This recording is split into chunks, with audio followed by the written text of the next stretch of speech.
Yan. Yung araw, magluluto tayo ng pangat na isda.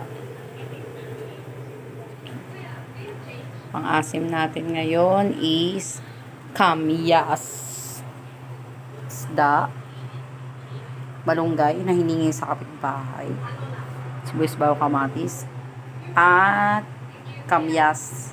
Galing sa puno sa likod sa Bakanteng Norte. Ngayon, umuusok na ang ating kawali. Kailangan na natin lagyan ng konting mantika. Panggisa.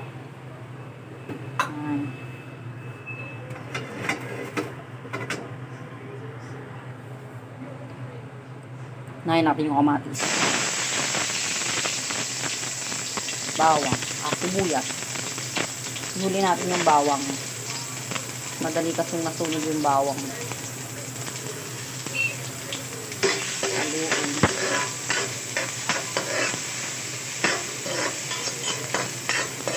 Dalawa lang kami ng asawa ko dito sa bahay. Makain.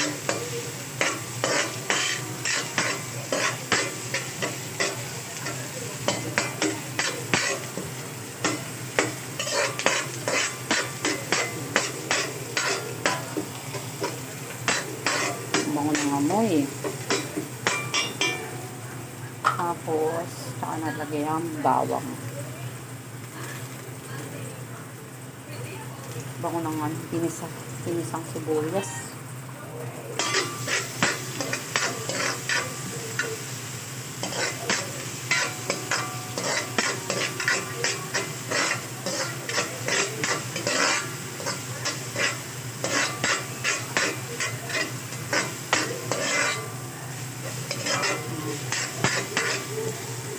Kailangan yung kamatis may luto na siya.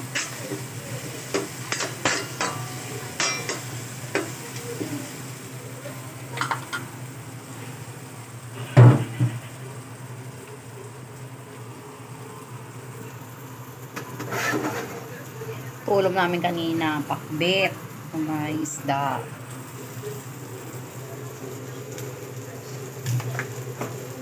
Saka natin siya lalagyan ng tubig.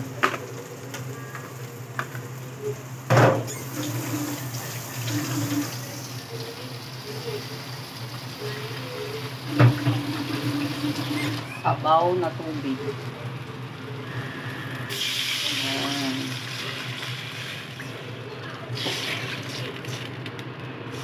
Dagdagan